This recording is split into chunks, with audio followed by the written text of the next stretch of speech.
ప్రభునందు ప్రియులారా, ప్రభు అయిన దేవుని పేరట చేరువచ్చిన అందరికీ వందనాలు తెలియజేస్తున్నాం.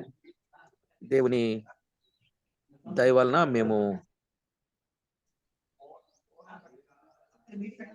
అల్లూరు సీతారామరాజు జిల్లా పాతకోట అనే ప్రాంతంలో ఉన్నాము. ఇప్పుడు బయలుదేరి దారకొండ అనే ప్రాంతం స్వార్థ పరిచర్య కొరకు వెళ్తున్నాం. మీరు ప్రార్థన చేస్తున్నారు. అయితే ముందుగా ఒక చిన్న డివోషన్ దేవుని వాక్యంలో నుండి మనం విందాం. యోహాను రాసిన స్వార్థ 5వ అధ్యాయం 24వ వచనం. యోహాను స్వార్థ 5:24. నా మాట విని నన్ను పంపిన వాని యందు విశ్వాసముంచువాడు నిత్య జీవము గలవాడు, వాడు తీర్పులోనికి రాక మరణములో నుండి జీవములోనికి దాటి ఉన్నాడని మీతో నిశ్చయముగా చెప్పుచున్నాను. ప్రార్థన చేద్దాం. కృపగల మా తండ్రి, దయగల దేవ, మీ ఘననామానికి స్తోత్రము చెల్లిస్తున్నాం. మమ్మను మీరెంతో ప్రేమించారు, మీ రెక్కల నీడలో భద్రపరిచారు. మా ప్రభువా,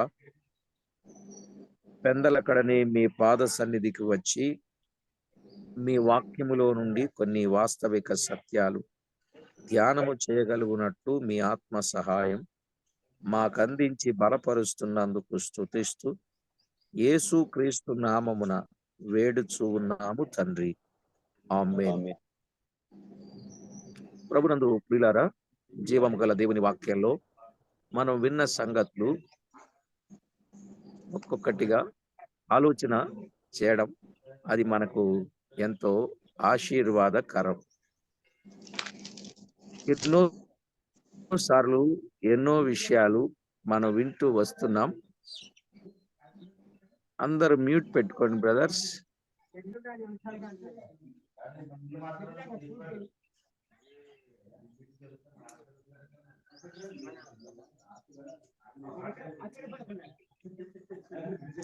దేవుని వాక్యంలో నా మాట విని నన్ను పంపిన వాని యందు విశ్వాసముంచు ప్రతివాడు నిత్య జీవము గలవాడు అన్నాడు. నిత్య జీవము గలవాడు, వాడు తీర్పులోనికి రాక మరణములో నుండి జీవములోనికి దాటి ఉన్నాడు.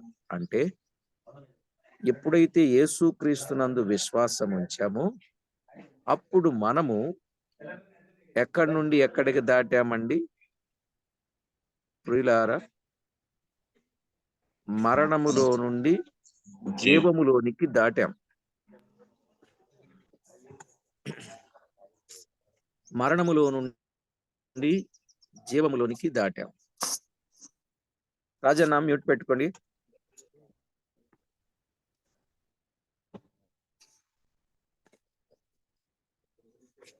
మరణములో నుండి జీవములోనికి దాటాం. ఎప్పుడు? క్రీస్తు యేసునందు విశ్వాసముంచుట వలన. కనుక మరణములో నుండి జీవములోనికి దాటించిన దేవుడు ఎంత గొప్పవాడు. ఆ దేవుని పట్ల మనము చూపాల్సిన కృతజ్ఞత ఎంత విశేషమైనది. అదే యోహాను భక్తుడు మరొక మాట పత్రికలో వ్రాస్తూ, యోహాను రాసిన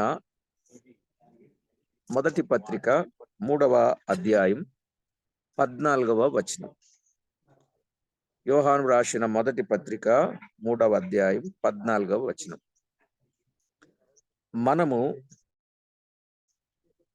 సహోదరులను ప్రేమించుచున్నాము గనుక మరణములో నుండి జీవములోనికి దాటియున్నామని ఎరుగుదుము.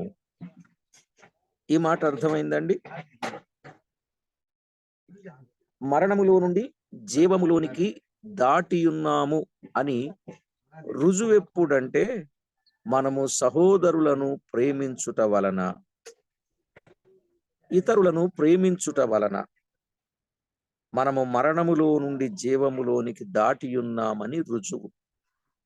కనుక ఈ విషయాన్ని కొంత మీరు అర్థం చేసుకోనండి. మరణములో నుండి జీవములోనికి దాటి ఉన్నవారు ఎవరు అని చెప్తారంటే, ఎవరని చెప్తారు అనంటే, ప్రియులారా, దైవ గ్రంథంలో వ్రాయబడిన మాట, ప్రేమించే ప్రతి వారు మరణములో నుండి జీవములోనికి దాటారు. ప్రేమించడం అంటే మాటలతోనా చేతలతోనా? మాటలతో చెప్పే ప్రేమ కాదు, చేతలతో చూపించేది నిజమైన ప్రేమ. గనుక ప్రేమ అనేది ఎంతో విశేషమైనటువంటిది అనే సంగతిని మనము గుర్తించవలసిన వారమై ఉన్నాం. ప్రియులారా, జీవము గల దేవుని వాక్యంలో వ్రాయబడిన వాస్తవిక సత్యాన్ని మనము గుర్తిస్తే, ప్రభు మనలను ప్రేమించి మనలను మరణములో నుండి జీవములోనికి దాటించాడు కదా.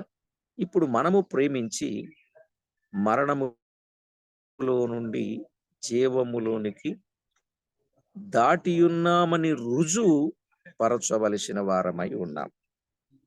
ఈ శ్రేష్టమైన అనుభవాన్ని కలిగి ఉండాలి. ఇప్పుడు మేము స్వార్థ ప్రకటిస్తున్నామంటే కారణం అదే. ఏ ప్రభు అయితే మరణములో నుండి జీవములోనికి దాటించి ఉన్నాడో ఆ ప్రభు యొక్క నామమును ఇతరులకు తేటగా తెలియచేయాలనేది ఉద్దేశం. ఇక మూడవ మాట, కొరింథీయులకు రాసిన 2వ పత్రిక 4వ అధ్యాయం. కొరింథీయులకు రాసిన 2వ పత్రిక 4వ అధ్యాయం 12వ వచనం. కావున మాలో మరణమును మీలో జీవమును కార్యసాధకమగుచున్నవి. మాలో మరణం మీలో జీవం కార్యసాధకమగుచున్నవి. ఈ మాట ఎంత విశేషమైనది. కనుక ఏ ప్రభు అయితే మన కొరకు మరణించి మన మరణాన్ని ఆయన అనుభవించి మనలను మరణములో నుండి జీవములోనికి దాటింపజేశాడు, ఆ దేవుని కొరకు మన జీవితాన్ని సమర్పించుకొని మనము మరణించైనా కొందరిని జీవములోనికి దాటించాలి. అది పౌలు అనుభవం. ఇది చాలా విశేషమైన అనుభవం, దైవ లేఖనాలలో వ్రాయబడిన అనుభవం. కనుక వాస్తవికతను ప్రతివారు అర్థం చేసుకునండి. దేవాది దేవుడు మనలను ప్రేమించి తన రెక్కల నీడలో మనలను కాపాడాడు. కనుక మనలో మరణం ఇతరులకు జీవం. పౌలు అదే అనుభవాలలో, నేను మరణించాను మిమ్మును జీవింపజేశాను అన్నట్టుగా ఉంది కదా. మాలో మరణం మీలో జీవం. కనుక ఏ ప్రభు అయితే మనలను మరణము నుండి విడిపించి జీవములోనికి దాటించాడో ఆయన కొరకు మనం అవసరమైతే మరణించి కొందరిని జీవములోనికి దాటించవలసిన అవసరత, ఆవశ్యకత ఎంతైనా ఉన్నది అని ప్రభు అయిన దేవుని పేరట ప్రేమతో మీకు మనవి చేస్తున్నాం. ప్రియులారా, ఇంత భారముతో ప్రభు పని చూడండి. ఎక్కడికైనా వెళ్ళగలుగుతాం, ఏదైనా చేయగలుగుతాం, కానీ దేవుని కొరకు ఏం చేయగలుగుతున్నాం? దేవుని కొరకు ఏదైనా చేయాలంటే రకరకాల కుంటి సాకులు చెప్పడం ప్రారంభిస్తాం కదా. కుంటి సాకులు చెప్పేవారు వారు నిజంగా మరణములో నుండి జీవములోనికి దాటిన వారు కారు.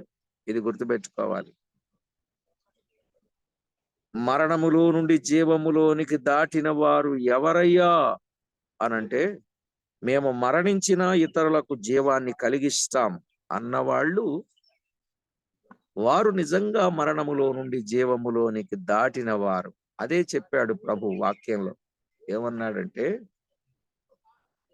నా నిమిత్తము తన ప్రాణమును పోగొట్టుకునివాడు దానిని రక్షించుకుంటాడు, తన ప్రాణమును కాపాడుకునివాడు దానిని పోగొట్టుకుంటాడు అని చెప్పారు.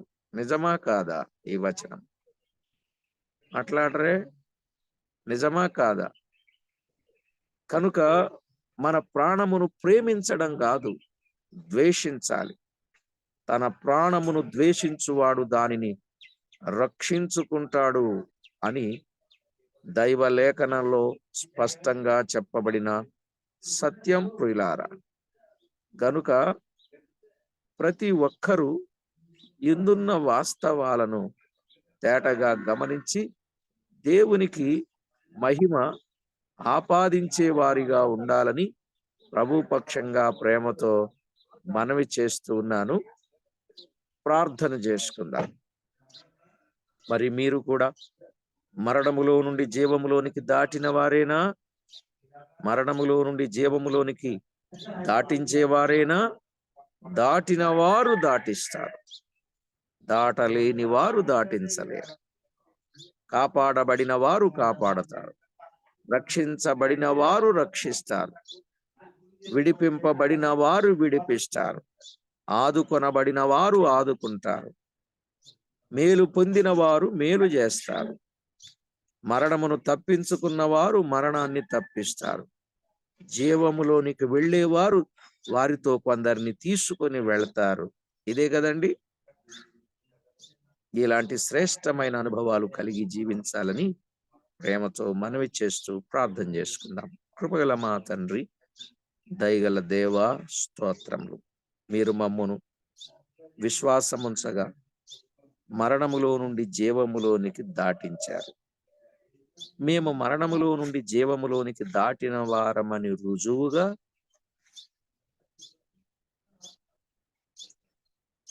ప్రేమించబద్ధులం, సహోదరులను గాని ఇతరులు గాని ప్రేమించబద్ధులమై ఉన్నాం. అది రుజువుగా చెప్పారు. ఆ ప్రేమ ఏం చేస్తుందంటే అవతల వారి కోసం అవసరమైతే మరణమైన అనుభవించి కొందరిని జీవములోనికి దాటించాలి. అవును నాయన, మా మా కొరకు మీరు మరణించి మమ్మును జీవములోనికి దాటించారు. మీ వంతు పూర్తయింది. ఇప్పుడు మా వంతు వచ్చింది. మా వంతులో మేము కూడా కొందరినైనను మరణములో నుండి జీవములోనికి దాటించగలుగునట్లుగా ఆత్మకార్యము మాలో జరిగించి మీరు మహిమ, ఘనత, కీర్తి, ప్రభావములను ఆరోపించుకుంటున్నందుకు కృతజ్ఞతలు చెల్లించుచు చేరిన ప్రతివారు ఇందున్న సత్యాన్ని బహు శ్రద్ధతో శ్రేష్టంగా విని మేలు పొందగలుగునట్లు కృపజూపమని కోరుచు మా ప్రభు అయిన యేసు క్రీస్తు నామమున స్తుతించి ప్రార్థించి వినుగులమై వేడుచున్నాము తండ్రి. ఆమేన్. ప్రభునందు ప్రియులారా, ప్రభు అయిన దేవుని పేరట